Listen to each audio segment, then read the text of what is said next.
하나님의 은혜와 평강을 예배한 모든 종들에게 함께 하시기를 주님의 이름으로 축원합니다.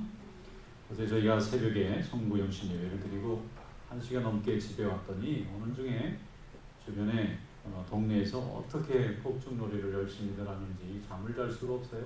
동네마다 꽝꽝꽝꽝 터지는데 교회 안 다니는 분들은 이 새해 첫 시간 맞이할 때 폭죽놀이 하면서 맞이하시나 봐요.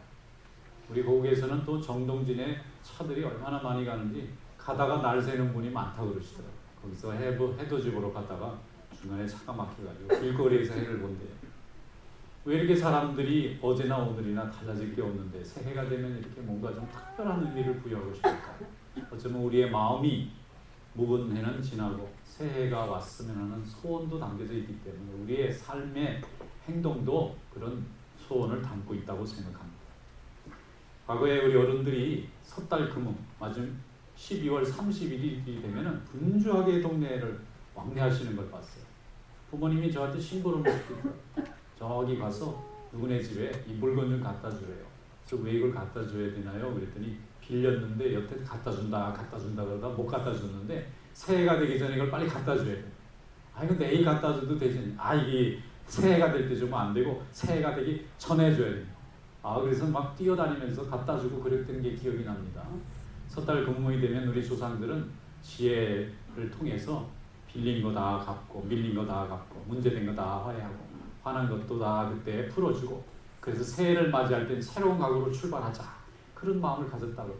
법원에도 가면은 소송건이 수년간 해결이 안 되고 계속 송사가 벌어지는 것도 이제 웬만하면 조정하고 화해하고 좀 이제 그만하자 하고 권고를 할 때가 있어요. 그래서 권고가 받아들여지면 그냥 통째로 법원에서 다 폐기해버립니다. 인간의 감정의 결과잖아요. 그게 법까지 나오기 전에 해결했어야 되는데 해결이 안 된 것도 법도 다 상식에서 움직이는 거잖아요. 그래서 그렇게 해결하는 이유가 뭐죠? 새해를 맞이하고 새로운 365일이 주어졌는데 과거의 그 무거운 짐을 가지고 계속 이어서 가고 싶지 않은 간절한 바람이 우리 속에 있는 줄로 믿습니다. 여러분 올 새해도 우리 하나님께서 2017년 새해를 주셨는데 지난 무근해의 그 짐들이 엉켜서 새해로 넘어오지 않게 다 훌훌 털어버리고 다 매듭을 짓고 하나님이 주신 새로운 해 새로운 출발하는 성도 될 수 있기를 주님의 이름으로 축원합니다. 새해가 주는 힘입니다. 새해가 주는 힘이 있어요. 중간에는 이런 힘이 없는데 새해가 오면 새해가 주는 힘이 있어요. 오늘 본문 말씀에 보면 이사야라는 선지자가 나옵니다. 이사야는 귀족 출신의 선지자입니다. 왕족의 후손입니다. 자기 멧돼지 할아버지가 왕이었어요. 왕의 아들은 왕이 되는 법이지만 안 되는 왕들도 있죠. 아들들도 있죠. 그러다 보면 이 사람들이 뭐 왕자들이 되다가 또 나중에 후손들이 생기면 왕족의 가문이 됩니다. 근데 이사야는 왕족의 가문 중에서 선지자라는 사람이에요. 어떤 사람은 농부 중에 선지자라는 사람도 있고 어떤 사람은 지식인, 납비가 선지자하는 경우도 있고 뭐 그렇지 않은 사람도 있고 어부가 하는 경우도 있고 뭐 여러 가지가 있습니다만은 이사야는 왕족으로서 선지자 노릇을 했습니다. 그러니까 이 사람이 주로 설교하고 말씀을 전하는 데가 궁궐이에요. 궁궐에는 왕이 있습니다. 권력자들이 모여 있습니다. 지금으로 말하면 입법, 사법, 행정에 권력을 가진 사람들이 다 모여 있어요. 이 사람이 왕족이다 보니까 왕족들이 주로 권력 있는 자리에 많이 서게 되잖아요. 그래서 그 가운데서 하나님의 말씀을 전하는 선지자의 일을 했어요. 그러다 보니까 이 이사야는 나라가 돌아가는 사정을 굉장히 깊이 볼 수 있는 위치에 있었어요. 그런데 우시야 왕이 세상을 떠나고 이스라엘은 급속도로 멸망의 길을 걸어갔습니다.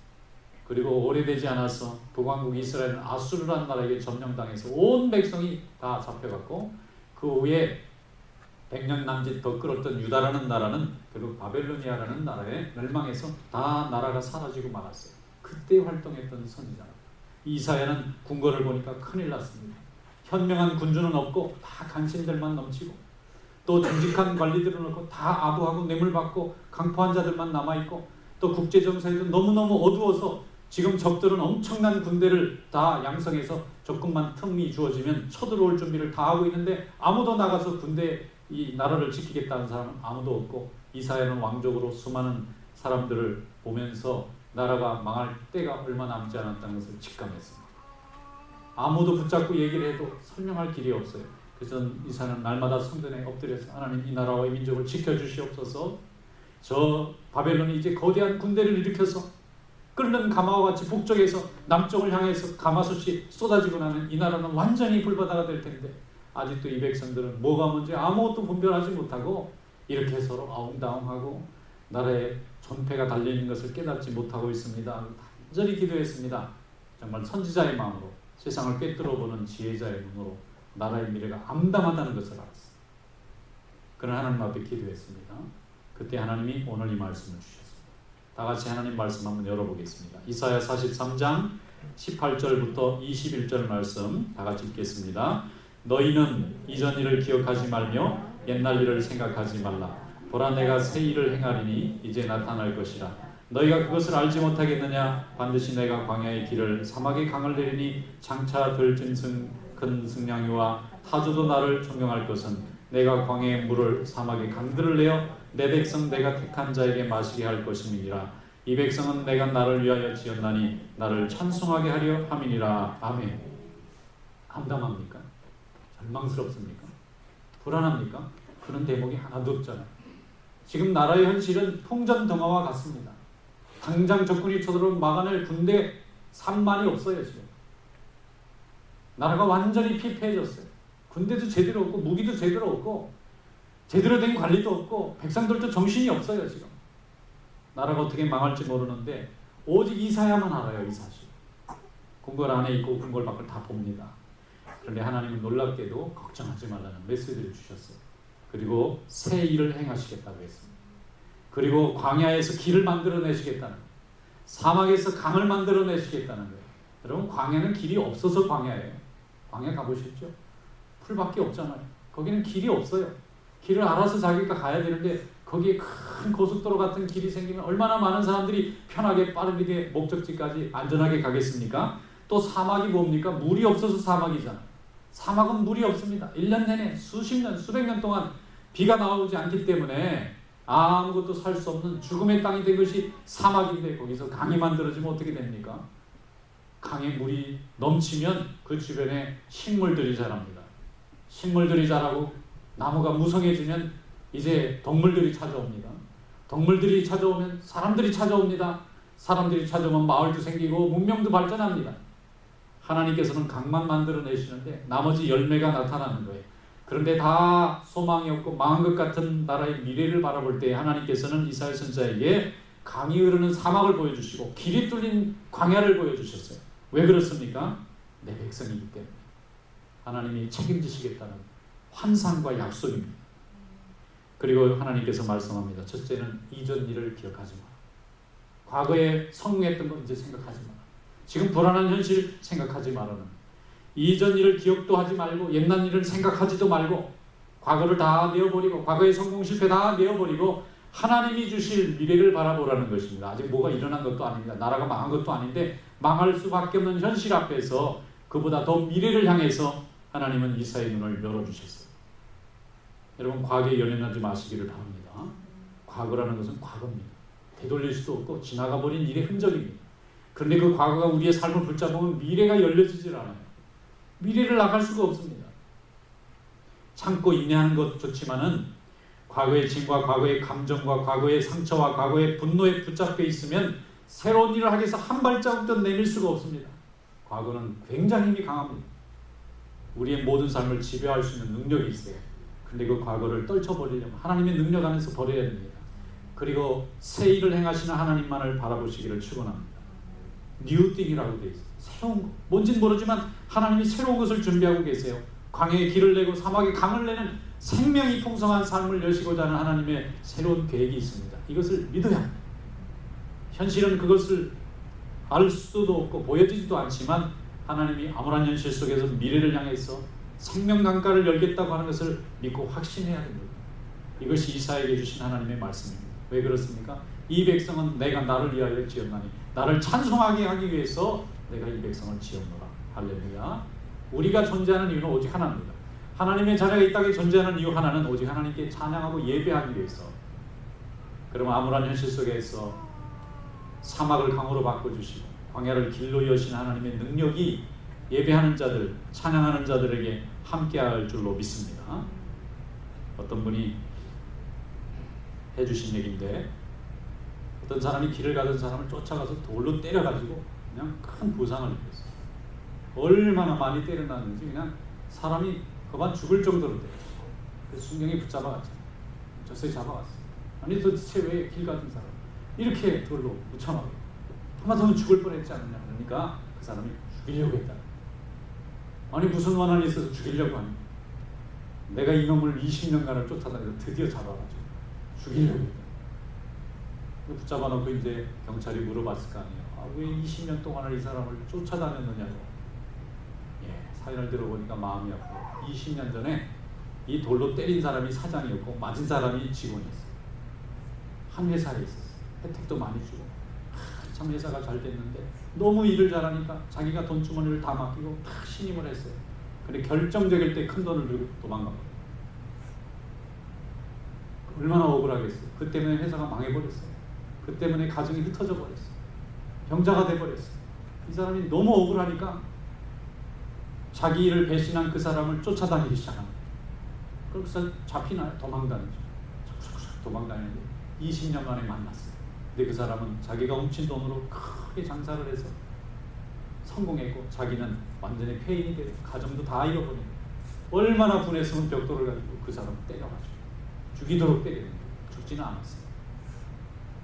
근데 결과가 어떻게 된 겁니까? 또 감옥까지 가잖아요. 과거를 버리지 못하고 과거의 상처와 분노에 붙잡혀서 20년을 허비하고 난 결과는 아무것도 없는 거예요. 그 20년 동안 하나님 앞에 기도하고 과거를 내던지고 하나님이 주신 20년이라는 기회를 잘 썼으면 어쩌면 이 사람보다 더 큰 축복을 받았을지도 모릅니다. 과거는 그렇게 무서운 것입니다. 떨쳐버리지 못하고 계속 내 몸에 칭칭 감고 다니면 내 미래를 모두 망가뜨릴 수 있는 힘을 가지고 있습니다. 여러분, 하나님의 말씀처럼 과거는 생각하지도 말고 과거는 기억하지도 말고 새 일을 원하시는 하나님만 바라보는 그런 믿음 될 수 있기를 축원합니다. 왜냐, 하나님은 우리를 찬송하게 하려고 지으셨어요. 우리가 세상에서 떵떵거리고 호의호식하고 성공하러 지은 것이 아니고 하나님을 찬양하러 만들었기 때문에 광야에서도 길도 만들어주시고 사막에서도 강도 열어주시는 이런 하나님이 우리 곁에 계신데 과거에 붙들리고 사람에 붙들리고 내 과거의 상처에 매몰되어서 미래를 열지 못하는 하나님이 내게 주신 엄청난 달란트를 다 잃어버리는 것입니다. 주님 안에서 믿음으로 승리하는 성도 되시기를 축원합니다. 미래가 우리에게 열려 있습니다. 에베소서 4장 22절로 24절에 말씀하기를 너희는 유혹의 욕심을 따라 썩어져가는 구섭을 따르는 옛사람을 벗어버리고 오직 너희의 심령이 새롭게 되어 하나님을 따라 의와 진리의 거룩함으로 지으심을 받은 새 사람을 입으라. 자, 표현이 참 재미있습니다. 옛사람 새사람을 입고 벗고 해요. 참 편리할 것 같아요. 옛사람 싹 벗어버리고 새사람 싹 입으면 좋겠어요. 옷을 갈아입듯이 새 옷으로 싹 갈아입으면 좋겠어요. 하나님께서 주시는 상징적인 의미가 있는 거죠. 옛사람을 벗어버려야 된다. 그 벗어버릴 수 있기 때문에 벗어버리라고 한 거죠. 벗어버릴 수 없는 거면 하나님이 우리에게 명령하셨겠어요. 벗어버리시기를 축원합니다. 옛사람, 옛성품, 옛날에 가지고 있는 나의 정욕과 나의 주장 이제 벗어버리고 하나님이 우리에게 주신 새 사람을 입어야 합니다. 그것은 누구를 보여주기 위해서 그러는 게 아니고 내가 살기 위해서입니다. 하나님이 내게 약속하시고 계획한 모든 축복을 남김없이 받기 위해서 과거를 버려야 됩니다. 과거에 발목 잡혀 사는 사람이 세상에서 제일 불행합니다. 자유를 잃어버려요. 어떤 분이 음식점에 갔는데 친구 둘이 갔어요. 수다도 떨고 재밌게 막 밥을 먹는데 밥 먹던 친구 하나 갑자기 표정이 딱 굳어지더니 숟가락을 딱 내려놓고 그때부터 숨소리가 막 씩씩거리면서 거칠어지고 일어나지 못하고 앉지도 못하고 완전히 패닉 상태가 됐어요. 친구가 너 왜 그러니? 무슨 병에 걸리니? 그랬더니 왜 이렇게 사람이 숨도 제대로 못 쉬고 이렇게 막 정신이 막 나가고 왜 그러느냐? 밥을 먹어야지. 그랬더니 제가 나타났다. 제가 누군가에게 천지 원수 같은 친구 하나가 식당에 들어오는 순간부터 식당에 그 많은 손님은 하나도 안 보이고 걔만 보이고 그러니까 숨이 가빠지고 막 과거의 상처와 분노가 막 뒤집어지면서 이 사람이 아무것도 못하는 거예요. 표정도 다 잃어버리고 대화도 잃어버리고 기억도 잃어버리고 이게 뭐죠? 과거의 힘이 붙잡고 과거의 상처가 내 자유마저도 다 잃어버리게 만드는 것입니다. 여러분 주님 안에서 참 자유를 누리시기를 축원합니다. 내가 해결하려 하니까 안 되는 거예요. 주님이 해결하시도록 내가 좀 자유해질 필요가 있습니다. 우리나라에 사법고시가 있어요. 근데 최연소로 합격한 분이 있어요. 아주 우리나라에. 그래서 검사가 됐어요. 야, 검사 되면 너무 좋잖아요. 판검사 되면 부모님들 너무 좋아하잖아요. 공부한 보람이 있잖아요. 그런데 이분이 최연소로 합격돼서 검사 된 게 이게 너무 자랑스러워가지고 고착됐어요. 야, 나는 정말 다른 사람보다 유능한 사람이다. 늘 교만하게 일하니까 검사 중에서 제일 성공이 뭐냐면 검사장이 돼요. 군인 중에서 제일 성공하는 게 별을 다는 것 같아요. 아, 그런데 낙방을 했어요. 일 잘 못해줬거나 사람들 관계가 좀 원만치 않았거나 뭐 여러 가지가 있었겠죠. 아무튼 떨어졌다 하면 옷 벗어야 돼요. 제대해야 돼요. 거기도 이제 그만둬야 돼요. 조직사회니까. 그래도 너무 억울하니까 자기가 최연소로 검사가 된 사람인데 해가 한때는 정말 누구보다 이 나라에서 최고 머리 좋은 사람인데 내가 이렇게 물러날 수 없지. 남들 다 옷 벗었는데 후배들 밑에서 쩔쩔매면서 그냥 버티다가 두 번째 심사했는데 포토스 이제 나가야 돼. 얼마나 억울하겠어요. 이 친구들이 나의 진가를 모르는구나. 너희들 보자. 그리고 변호사 개업해가지고 한직에 머물고 있는데 갑자기 청와대 정무수석으로 오라는 거예요. 청와대 정무수석이 뭔지 저는 예전에 알았어요. 검찰청의 검사들, 대한민국 250명 검사들 매일 이렇게 다 감독하고 막 바꾸고 좌천시키고 막 감봉시키고 해고하고 대통령의 권력으로 그걸 하는 자리더라고요. 거기가 좀 이름이 좀 정확하진 않아서 헷갈리는데 그런 역할을 하는데 이분이 하나님이 그렇게 기회를 주셨으면 감사한 마음으로 열린 마음으로 벌 주고 보복하고 싶은 마음을 좀 참고 그들은 나를 인정 못했지만 하나님은 내게 기회를 주셨구나 감사하다 포용력을 가지고 좀 잘했으면 좋은데 자기가 아픈 상처가 있습니다. 벌 주는 권력을 썼어요. 벌 주는 권력. 말 안 들으면 바꿔버리고 좌천시키고 벌 주고 바꿔버리고 청문회에 가끔 나타나시더라고요. 우병우라는 좌순실 우병우 그런 얘기가 많이 있더라고요. 좌우에서 정말 정신없이 한 거예요. 그나마 우리 또 대통령도 상처가 많으시잖아요. 아버지 어머니 다 세명이 못 사시고 가니까 사람을 못 믿어요. 사람 못 믿는 상처 있는 사람에다가 또 남한테 차별받은 상처 있는 사람이 같이 붙어놓으니까 그냥 정신이 없는 거예요. 나라가 제대로 가는 게 아니라 벌 주면서 가다 보니까 백성들이 다 상처받고 어려워지잖아요. 나라도 어려워지고. 여러분 이게 뭐죠? 과거를 빨리 떨쳐버리지 못하고 하나님이 주신 축복을 감사로 생각하고 베풀고 나누고 하나님이 주신 축복 가운데 미래를 열었어야 되는데 과거 나를 무시한 그 상처 내가 그때 이루지 못한 그 감정을 여전히 가지고 있으니까 하나님이 주신 복도 복으로 끌지 못하고 화로 바꿔 넣어버리는 거예요. 여러분 하나님 앞에 감사하면서 오늘을 사시는 성도 되시기를 축원합니다. 지금 있는 우리의 이만한 지위도 남들은 부러워하는 분이 많습니다. 나는 잃은 것 같고 손해보는 것 같고 억울한 것 같지만 우리가 누리는 이것조차도 부러워하는 일들이 세상에 너무너무 많아요. 과거를 버리고 하나님이 내게 주신 현실에 감사하는 성도 되시기를 축원합니다. 그래서 심령이 새로워지라는 것입니다.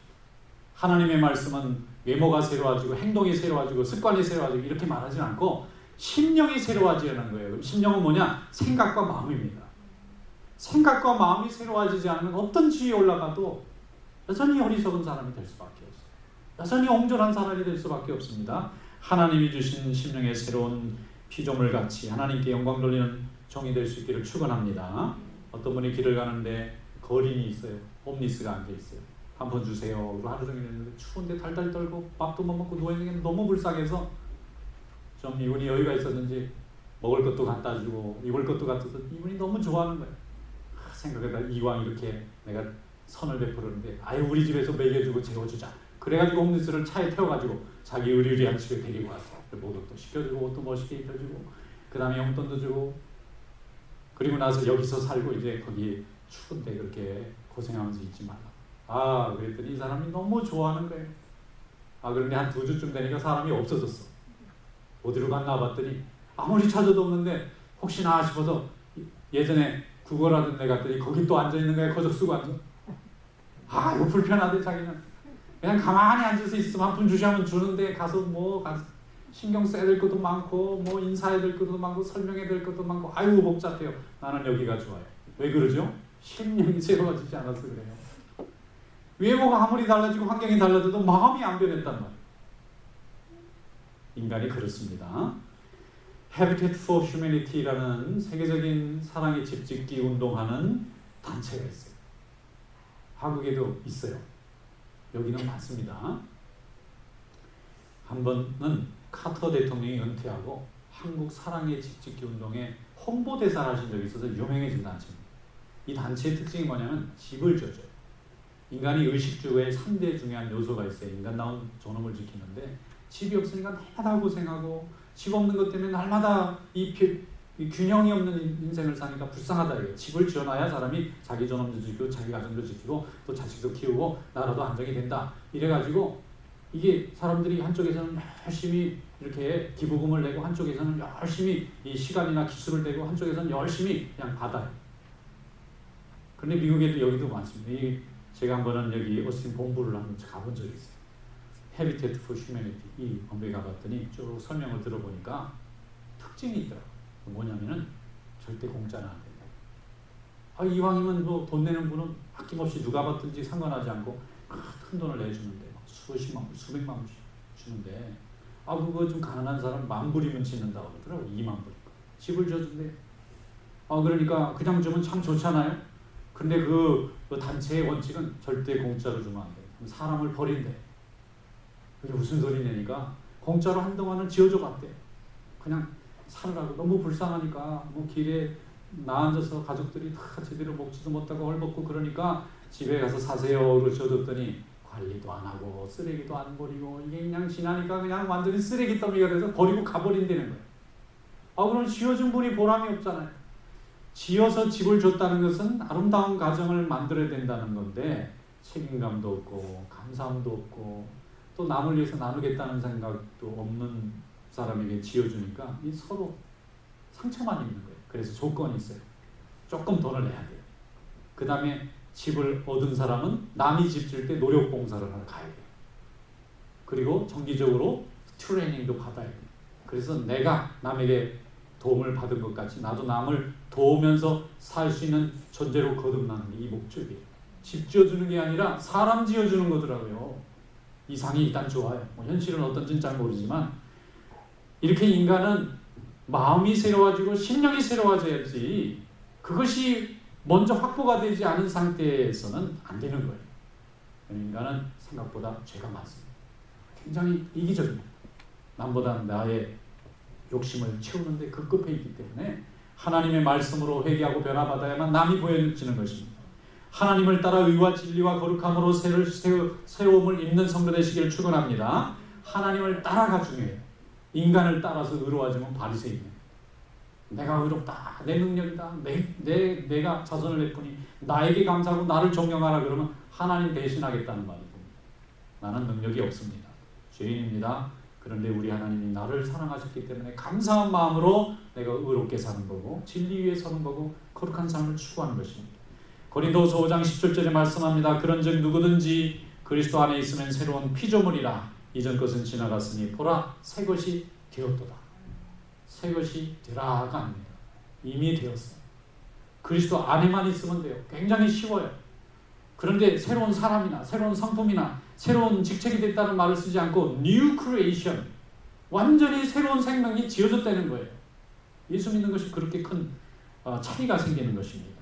예수 안에 있으면 New Creation 되고 새로운 피조물이 됩니다. 예수 안에 있어야 돼요. 대신 밖에 있으면 안 됩니다. In Christ가 돼야지 Outside Christ가 되면 안 됩니다. 성경에 나오는 위대한 하나님의 종들은 다 보잘것없는 사람들이었습니다. 베드로 갈릴리 어부였어요. 고기 잡는 것밖에 아는 게 없는 사람입니다. 그리고 이 사람은 또 얼마나 잘난 척을 잘하고 1등 되는 걸 좋아하는지 제가 12제자 중에 하나였으면 정말 눈 뜨고 못 봤을 것 같아요. 예수님 항상 자기 곁에 자기만 제자인가? 나도 다 부름받았는데 나 자기는 예수님 수제자고 나머지는 모르는 다른 사람은 다 아니어도 나는 주님을 따라 나는 그런 생각이 없나? 다른 이 제자들에게 상처를 꽤 많이 줬을 것 같아요. 우쭐대기 좋아하고 제일대기 좋아하고 장담 잘하고 이 사람 어디 갔으면 좋겠습니까? 인간적으로 우리가 그런 사람을 친구로 만나면 좀 안 만나고 싶은 친구일 것 같아요. 너무 나서고 가르치려고 들고 뭐 아는 것도 없으면서 아주 멀리 떨어졌으면 좋겠던 그런 사람일 겁니다. 그런데 베드로가 하나 잘했어요. 예수님을 너무 좋아했습니다. 예수님 안에 있었어요. 그랬더니 하나님께서는 베드로의 그 단점을 다 장점으로 바꾸셔서 하나님이 로마의 수많은 백성들을 권한 로마 교회의 수장으로 세우시고 또 주님을 따라서 십자가의 순교의 길도 서게 해주시고 많은 사람들에게 위대한 신앙인의 본으로 하나님이 세워주신 줄로 믿습니다. 그의 능력으로 한 것이 아닙니다. 또 사도 바울은 어떻습니까? 배웠다고 사람 성격이 좀 안 좋아진 사람이에요. 이 사람은 랍비고 가말리엘 문화 출신이고 그 다음에 그냥 유대인 중에서 유대인이고 이스라엘 중에서 유대인이고 너무 이 사람은 가진 게 많고 배운 게 많고 아는 게 많아서 자기인데 사람이 없어요. 너무 잘났어요. 이런 사람도 우리가 어떠죠? 가까이 하고 싶지 않은 사람 중에 하나예요. 이런 사람 옆에서 맨날 가르칠 거 아니에요. 나는 맨날 들어야 되고 좀 멀리 떨어졌으면 좋겠다는 사람. 또 이 사람 한번 옳다고 생각하면 아주 목숨을 걸고 달려줘요. 스데반 집사를 돌로 쳐서 죽였잖아요. 많은 사람들 감옥에 집어넣었잖아요. 예수가 좀 밉고 교회가 좀 미워도 그냥 마음으로 미워하면 되잖아요. 그걸 꼭 감옥까지 집어넣어야 되고 쫓아가서 돌로 꼭 죽여야 됩니까? 굉장히 위험한 사람입니다. 사도 바울 예수 안 믿었으면 많이 잡아 죽였을 거예요. 그런데 하나님도 그를 썼습니다. 다메섹에 가는 길에 3일 동안 장님 만드시고 아무것도 못 보게 하면서 너 더 한 발짝 너가 교회를 핍박하고 주님 핍박하면 우리 생명도 거둘 수 있다고 원했어요. 사도 바울이 무릎 꿇고 회개했습니다. 그리고 하나님 앞에 정반대 길을 걸었어요. 예수의 이름으로 평생 매맞고 쫓겨다니고 핍박받으면서 복음을 전하는 자로 살았습니다. 하나님께 영광을 돌리고 첫 신약 성경의 절반 이상을 이 사람 손으로 쓰고 수많은 사람들에게 세대 동안 변함없이 하나님의 말씀을 증거하는 하나님 앞에 말씀을 증거하는 종으로 쓰신 줄로 믿습니다. 하나님은 이렇게 우리와 함께 하십니다. 과거를 다 버리고 하나님 앞에 쓰임 받으면 하나님 안에서 모든 것이 새로워지는 그런 축복이 있을 줄로 믿습니다. 어떤 목사님이 젊은 목사님이 목회를 하다가 몸이 아파서 병원을 갔다고 그래요. 갔는데 의사가 아무래도 쉬셔야 될 것 같습니다. 무슨 병인데요? 폐병입니다. 지금은 폐병이 병이 아니지만 과거에는 굉장히 무서운 병입니다. 한번 침투하기 시작하면 폐가 완전히 망가져요. 여러분 양배추가 이렇게 있을 때는 생생한데 한번 팍 삶아서 내놓으세요. 물렁물렁하죠. 폐가 그렇게 되는 거예요. 병이 한번 걸리면. 감염되면 회복이 안 됩니다. 그렇게 살다가 죽는 거예요. 그런데 이 목사님이 그런 게 걸렸어요.